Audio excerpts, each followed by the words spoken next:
Hello there, very good evening and welcome to the news tonight. I'm Tracy Shilshi and in the next 30 minutes, I'll be getting you through the day's top stories from India and across the world, starting with the headlines.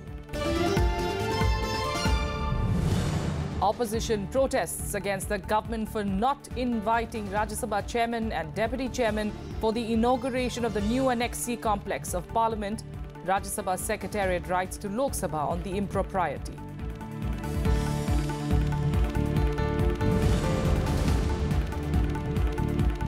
BJP President Amit Shah pulls up party MPs for remaining absent during the vote on a constitution amendment bill in Rajya Sabha.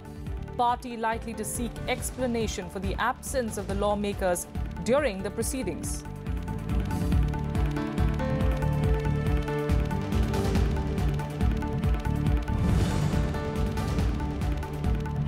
Prime Minister Narendra Modi visits Assam to review the flood situation in the state, announces combined relief package of over 2,000 crore rupees for all northeastern states where 130 people were killed.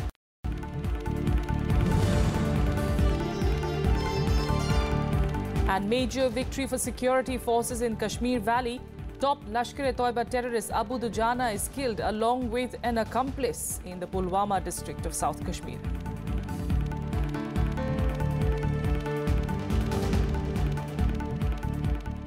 Our top story this evening, the opposition members slammed the government in the upper house on Tuesday for not inviting the chairman, the deputy chairman and members of Rajya Sabha for the inauguration of a new Annexi complex of Parliament. The Rajya Sabha Secretariat has written to the Lok Sabha Secretariat regarding the impropriety of not inviting the chairman. A united opposition on Tuesday criticized the government for what it called undermining the importance of Rajya Sabha. Raising the issue during Zero-hour, Leader of Opposition Ghulam Nabi Azad said for all official functions in the Parliament House complex, the Rajya Sabha chairman and deputy chairman are invited along with MPs.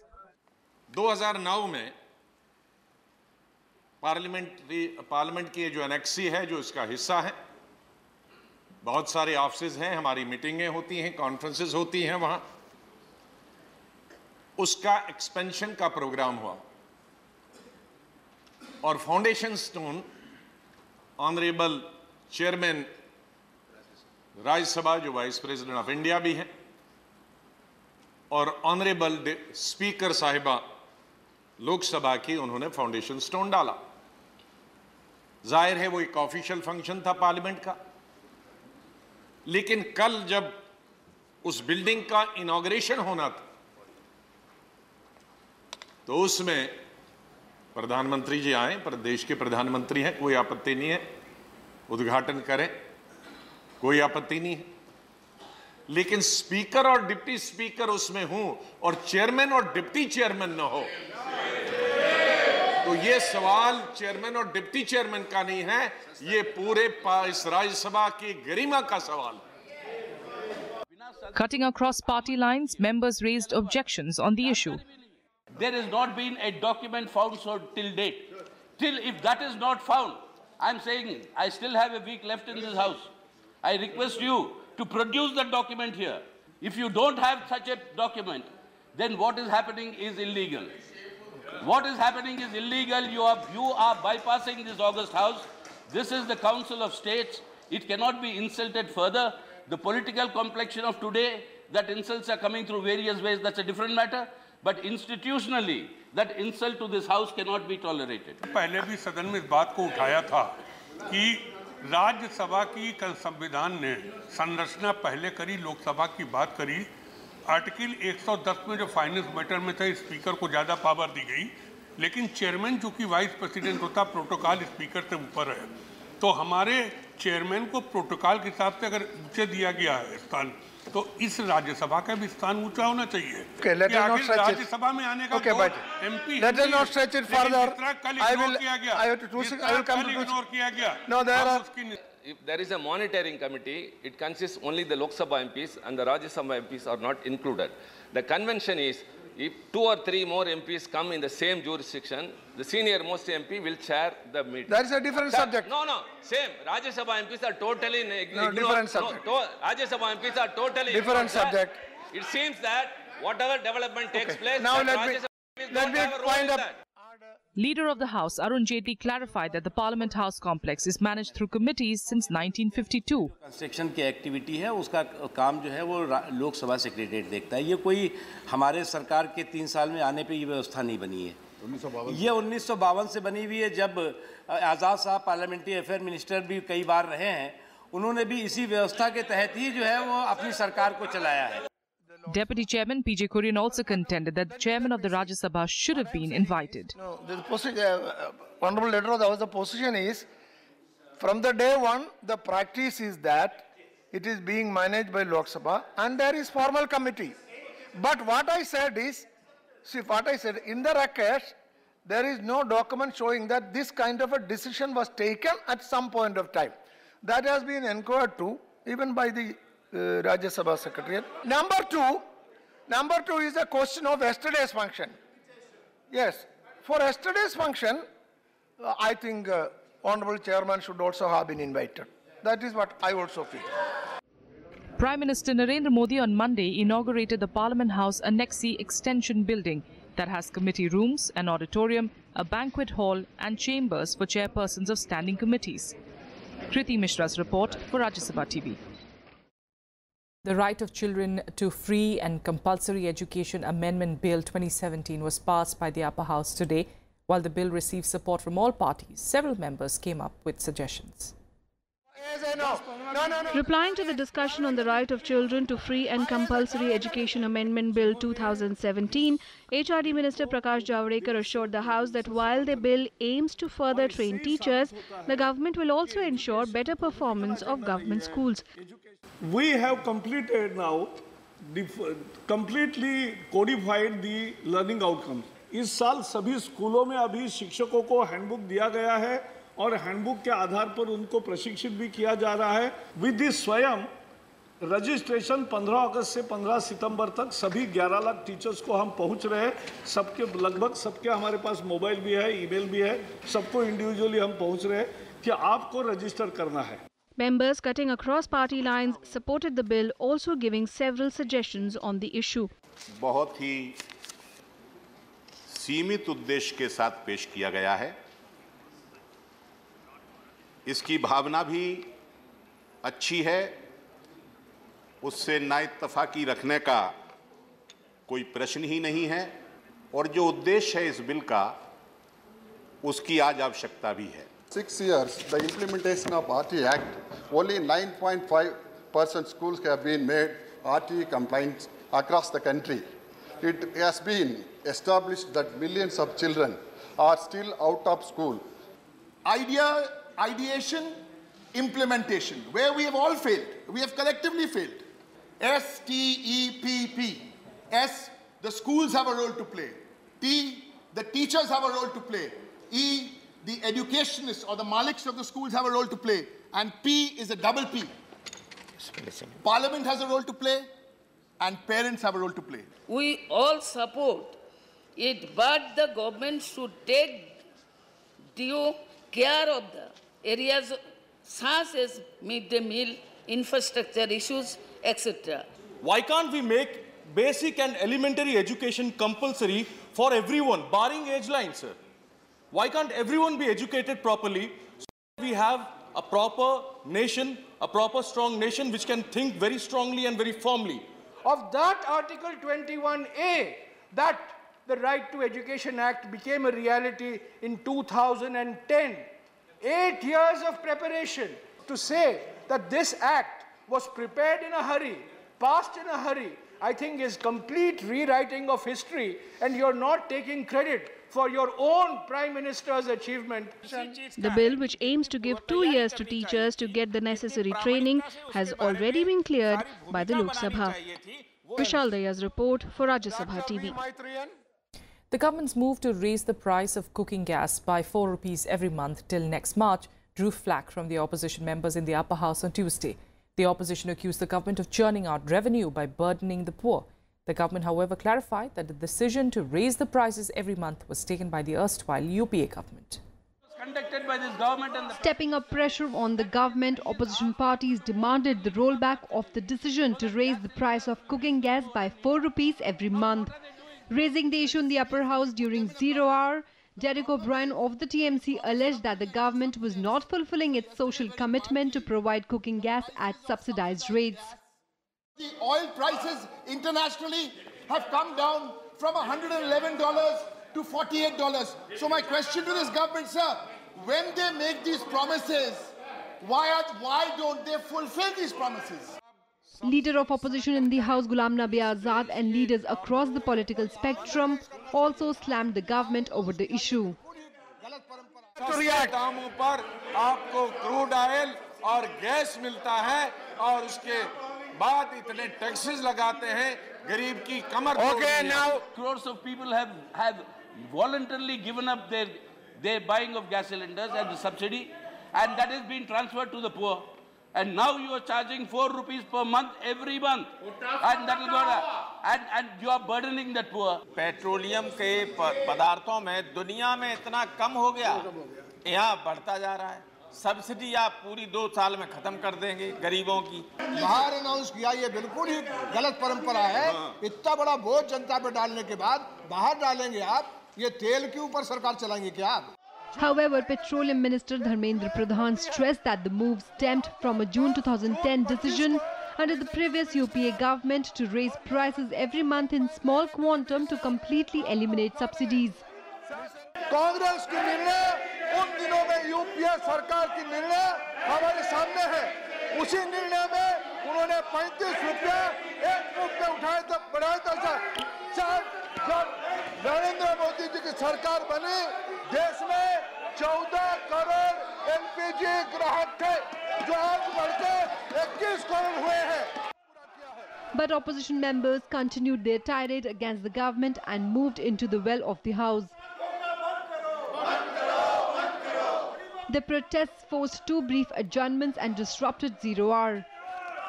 House is adjourned up to 12:00 hours. Kriti Mishra's report for Rajya Sabha TV. Meanwhile, taking a strong view about party MPs remaining absent in Rajya Sabha on Monday, BJP President Amit Shah on Tuesday warned members not to repeat it. Amit Shah made his displeasure clear at the BJP Parliamentary Party meet a day after the opposition ensured the passage of amendments to a constitution amendment bill on backward classes in the upper house. The party is likely to seek a written explanation from the absentees. The BJP chief asked party MPs to be present in both houses during the session and told them not to repeat such a conduct. This despite a party whip which makes it mandatory for lawmakers to be present in Parliament during a vote. In other news, Prime Minister Narendra Modi today visited Assam to review the flood situation in the state and announced a combined relief package of over 2,000 crore rupees for all the northeastern states. At least 130 lives have been lost and more than 25 lakh people have been hit by floods in Assam, Arunachal Pradesh, Manipur and Nagaland. Here are more details. Prime Minister Narendra Modi announced a total package of 2,350 crore rupees for all northeastern states for flood relief and rehabilitation on short and long-term basis. In an attempt to find a permanent solution to the flood problem in Assam, the Prime Minister also announced an additional 100 crore rupees corpus to set up a research project to study the role of River Brahmaputra in creating the devastating flood every year. With nearly 32 lakh hectares or over 40% of the state's land being flood-prone, the Brahmaputra Valley is considered to be one of the most hazard-prone regions of the country. On Monday, the Prime Minister had also announced 2 lakh rupees each to the families of those who lost their lives due to floods in the state. A high-powered group with scientists, technologists, engineers, bureaucrats will be constituted, and that group will be initially a corpus of rupees 100 crore will be given to that group so that they can study the course of the Brahmaputra river and suggest remedial measure so that flood problem can ultimately permanently solve. The announcement came on Tuesday during the Prime Minister's day-long visit to Guwahati to review flood situation in the state. The Prime Minister also met Chief Ministers of Assam, Arunachal Pradesh, Manipur and Nagaland, which have also been hit by heavy rains and floods. We have explained about the damage caused by flood and then the unusual rain had affected so many households and we have lost about 19 lives and 5 people are still missing. 77 people have died due to floods in Assam this year, and lakhs are affected in 29 out of the state's 32 districts. The state government has estimated a loss of 2,939 crore rupees due to the devastating floods. Over 90 animals, including 7 rhinoceros, have also died in the Kaziranga National Park in Assam. Bureau Report, Rajya Sabha TV. Now to Kashmir, where security forces killed 2 terrorists, including Lashkartoibas top commander Abu Dujana, in an encounter in Jammu and Kashmir. A civilian was killed in the clashes that broke out in many parts of the valley after the encounter. In a major victory for the security forces in the Kashmir Valley, security forces killed a top Lashkartoibas terrorist Abu Dujana in the Pulwama district. Another LET terrorist was also shot dead along with Dujana in an exchange of fire in Hakripura village. The terrorists were believed to be trapped inside a house when the gun battle started. 2 terrorists have been killed. This includes Abu Dujana, the Lashkartoibas chief for Kashmir, a category A++ terrorist, Arif Nabidar, and Arif Dar also is a wanted terrorist. He had been involved in a number of bank robberies, in a number of weapon snatching incidents, and so today both of them have been killed. Abu Dujana is a foreign terrorist, Pakistani.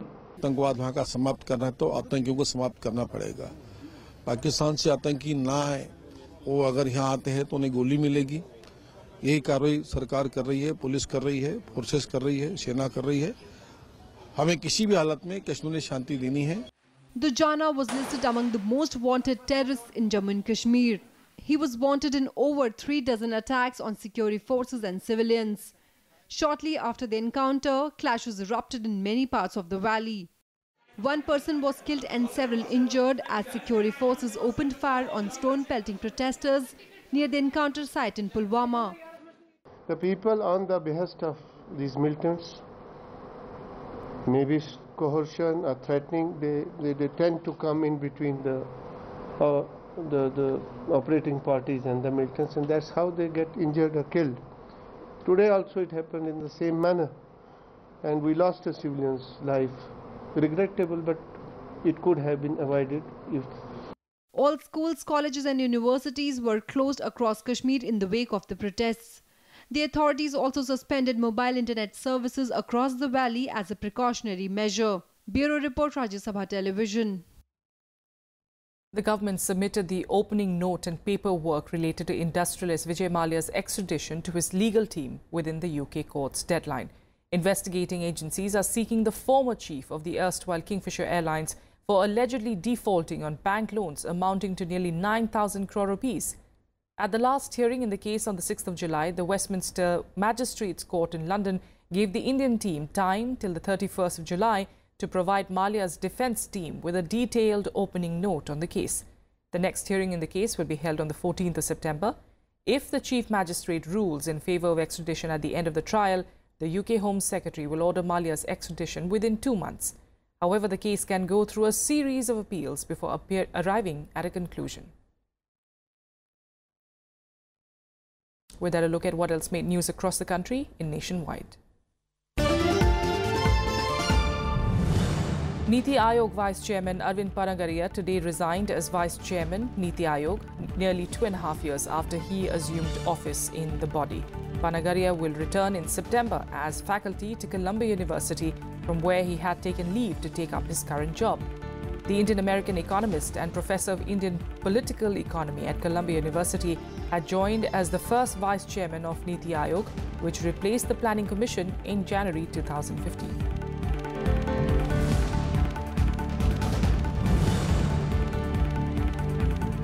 The Supreme Court today remanded back to the Bombay High Court a plea of the Maharashtra government challenging its order capping the height of the human pyramid and barring minors from the Dahi Handi festival.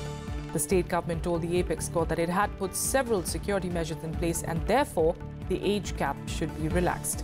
The matter will be taken up by the Bombay High Court on the 7th of August.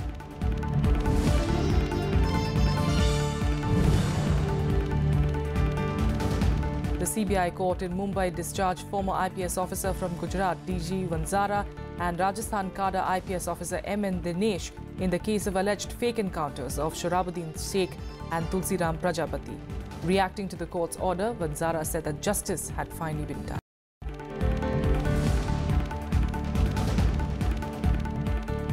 A quick break here. Up next, international news.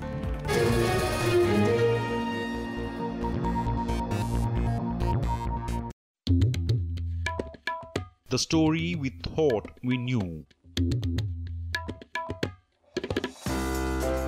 The story of magnificence. The story of bloody battles. Of those who ruled and those who left their footprints. The story charting the course of our past. Talking history on Rajya Sabha TV.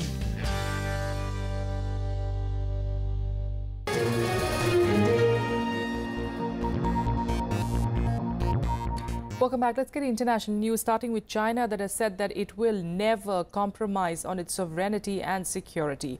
Chinese President Xi Jinping said this on Tuesday at an Army Day celebration. Although his statement was not directed at anyone in particular, the timing indicates it was aimed at India, since troops of both the countries are locked in a bitter standoff at the border in Sikkim. As the face-off between India and China enters the third month, the longest since 1962, Chinese President Xi Jinping issued a veiled threat to India, claiming that China won't allow anyone to split its territory. He was speaking at the 90th founding anniversary of the People's Liberation Army, where he asserted that the Chinese army had the resolve to defeat all invasions. 中国人民珍爱和平，我们绝不搞侵略扩张，但我们有战胜一切侵略的信心。我们绝不允许任何人、任何组织、任何政党，在任何时候，以任何形式，把任何一块中国领土从中国分裂出去。 Although President Xi did not make a direct reference to the Sikkim standoff, he urged the PLA to forge an elite and powerful force that's always ready to fight, capable of combat and sure to win. 中国人民珍爱和平，我们绝不搞侵略扩张，但我们有战胜一切侵略的信心。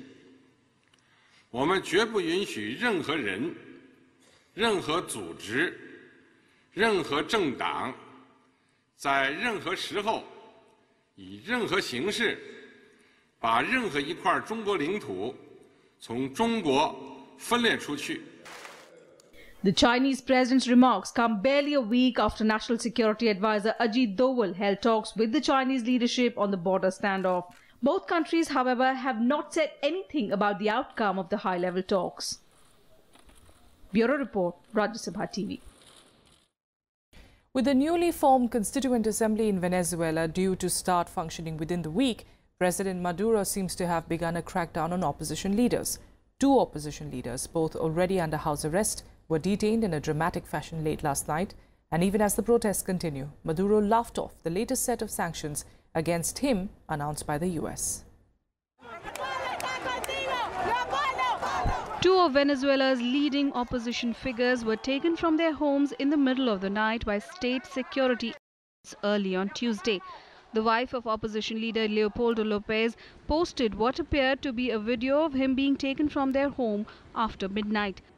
Another video purportedly showed former Caracas mayor Antonio Ledesma being taken by state security. Lopez was under house arrest, serving out his sentence after being charged with inciting protesters to violence 3 years ago. Ledesma too was detained in 2015 and has been under house arrest. The two have recently been vocal in denouncing President Nicolas Maduro's decision to hold a vote for a constituent assembly. The US placed sanctions on Maduro after the vote was held, even as the Venezuelan president dismissed them. No me intimidan. Las amenazas y sanciones del imperio no me intimida nada en este mundo. En este mundo no le tengo miedo a nada, porque a Dios no le temo, a Dios lo amo. A Dios lo amo. Washington's financial sanctions against Maduro came after electoral officers said more than 8 million people voted Sunday to create the Constituent Assembly. Opposition leaders estimated the real turnout at less than half the government's claim. The Constituent Assembly is tasked with rewriting the country's constitution and is set to begin governing this week. Among other measures, the Assembly's powers could be used to bar opposition candidates from running in gubernatorial elections in December, unless they sit with the ruling party to negotiate an end to hostilities that have generated 4 months of protests, killing at least 120 and wounding nearly 2,000. Bureau Report, Rajya Sabha TV. And now to the US, where in the latest sign of chaos inside the Trump administration, Anthony Scaramucci is out as White House Communications Director after fewer than 10 days in the post. Scaramucci's departure comes days after he unleashed a vulgar tirade against 2 top White House officials in a conversation with a reporter, comments that President Trump thought were inappropriate. Scaramucci is the 3rd White House Communications Director to leave the post that had been vacant since late May. Scaramucci's departure follows one of the rockiest weeks of Trump's presidency, in which a healthcare legislation one to replace Obamacare failed in Congress, and both his spokespersons, Sean Spicer and previous Chief of Staff Reince Priebus, left their jobs. On Monday, Trump swore in his new Chief of Staff, John Kelly, who is expected to bring a more disciplined approach to running what has become a chaotic White House. And finally, let's get you some updates from the world of sports in SportsBeat. Commonwealth champion Abhijit Gupta beat Florian Kagzer of Hungary to finish 2nd in the Czech International Open chess tournament at the Czech Republic. After losing the sole lead, Gupta scored 1.5 points in the last 3 rounds to end with a tally of 7 points out of a possible 9. However, a tie break helped Gupta win the 2nd place after a 4-way tie was resolved.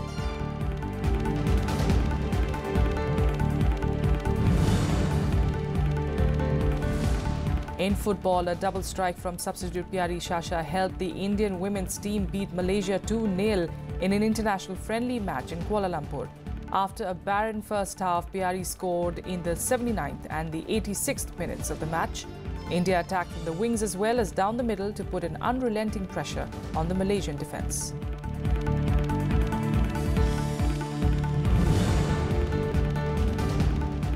Paris will host the 2024 Olympics and Los Angeles will host the 2028 Summer Games. The decision marks the return of the Summer Games to the United States for the first time since 1996. Los Angeles had been in a race with Paris to host the 2024 Games, and a compromise was reached on Monday.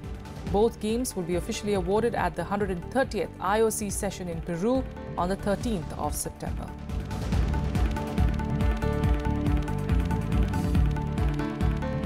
And that's all we could pack in on the news tonight. Thank you for joining us.